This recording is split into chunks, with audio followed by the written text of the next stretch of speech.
Okay, my friends, we are looking at this 2014 Matt Kenseth. This is one of his Xfinity rides when he was, well, nationwide back then, when he was sponsored by Gamestop. 10 races in 2013, 10 races in 2014, and a few of the diecasts were made by Lionel, but this one was not. So this is your Gamestop Call of Duty Advanced Warfare.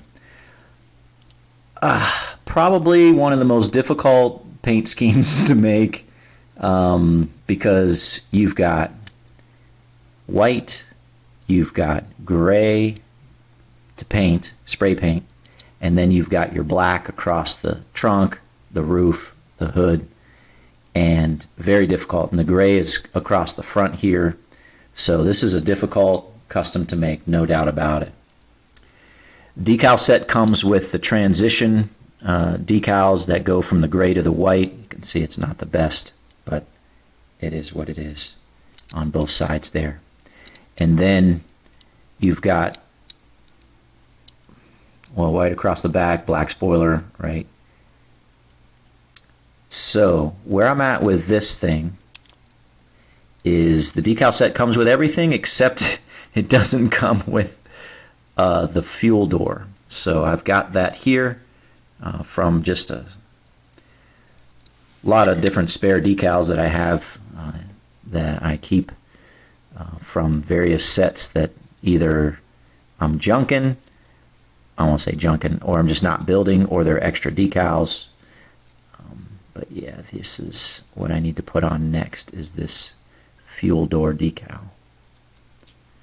So let's cut this guy out, get this in some water, and get this guy going. So yeah, not every once in a while, sorry, my English is broken. My thoughts are running too quickly. Not every decal set is going to have every single decal for the car. Every once in a while there's something overlooked, right? Whether it's sometimes I see where, of course, the fuel door is missing. Sometimes I see where these decals for the front fenders are missing. Sometimes I see where the signatures are missing. Sometimes I see where this B pillar, these set of sponsors right here on the B pillar are missing. So every once in a while you'll find that with the decal set. The designers miss it, and what are you going to do? So in this case, the only thing that was missing was the fuel door. But I've got this all decaled except for that. Once I get this done, I can start sealing it up. One of the other things that I haven't done yet is I haven't done the silver or aluminum on these hood pins and trunk pins. So let's do that. So here in this case, I've got this enamel paint pen. It's silver, and I'm going to put a little bit on there while I'm at it. And sometimes this leaks out around the side, and I can just do that. Just scoop that off of there like that. It's kind of messy, but definitely I do not use this tip to touch up those hood pins and like. That's what these guys are for. Just got some new toothpicks. So I want to use that fine tip of the toothpick to touch that up.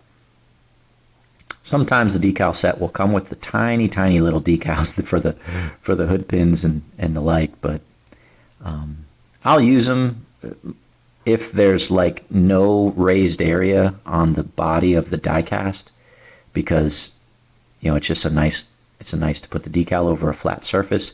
If there's a raised area, sometimes that decal is not going to go well over that, so I like to just use aluminum or silver to touch that up.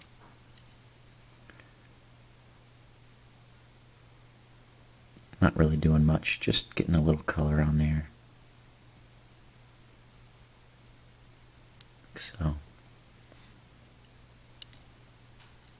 just adds a nice little finishing touch to your custom, Just little things like that are, I love it. I love doing that to my customs. It's very prominent, of course, on the black, right? You can see the silver. Makes it much more authentic. I don't really get much on here.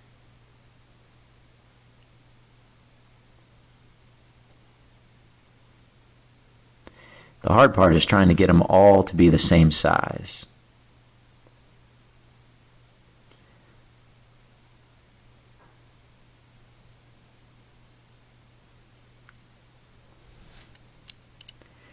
It looks like I got a little bit right there off. I can come back and clean that up if I need to. Okay.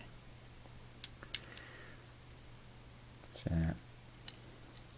Again, just makes it that much more authentic of a custom when you do that.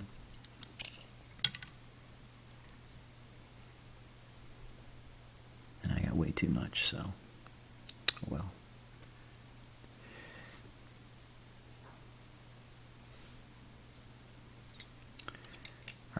So what I like to do with these fuel doors, especially when there's, well, usually only when it's indented, right?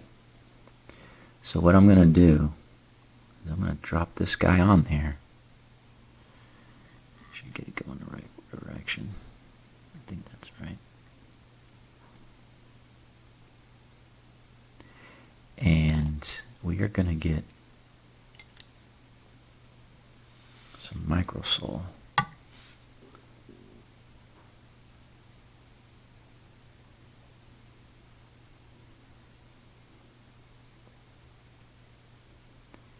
Get some microsole on there, because that's going to make that decal super soft, and then when it dries, it will kind of suck itself into that hole, so where kind of pulls it in and gives it that no kidding effect of this being a recessed area. So try to get that over that spot. It's already curved, and now we'll just let the microsole do its thing and get that on there. So, but yeah, Doug, this is coming together pretty well. I'm pretty happy with how that has turned out for you. Definitely not a custom that you see people make, so it's rare even as a custom, right? So you'll see some customs from time to time, common customs, whether it's, Harvick's Gravedigger car that from a few years ago, that's a custom I have seen a number of times. Fairly straightforward car to make, but some of these this is a 2014. These are super rare, and again, with how complicated it is to make it, just a super rare piece and a great addition to your collection. One of the hardest parts to do on some of these customs is the lower front valence, like this piece across here. That's a decal that runs all the way across this nose. Trying to get that lined up and using microsole and getting that flattened down. It's not the best, but getting that across that front is really difficult. So not only is this car difficult to paint because you got 3 different paint colors, but when you've got that lower valence decal to put on, this is like a goldish color, so I don't really have the paint to use like I do in some cases. Like if it's red or black, I could just paint it on. But when I have to use a decal and it's got to go across that front where it's curved and it's recessed, it's tough. It's really tough to get that all right. But I did pretty well. Anyways, there it is. Gonna let that dry. Gonna let the paint dry. Let that decal dry, and then I can start putting some sealer on it. And then she'll be ready to go, Doug. So, all right, guys, that is a wrap. Hope you're enjoying these videos. I encourage you guys to embark on making your own customs. It's a lot of fun, and it's not too expensive to get started. Sure, you need paints and you need the decals and the cars and all that, but you can get started with a little bit of money investing in products and stuff, and then start making your own. And I'm sure you'll have fun doing it. So, all right, guys, God bless. Take care, and we'll talk to you in the next video.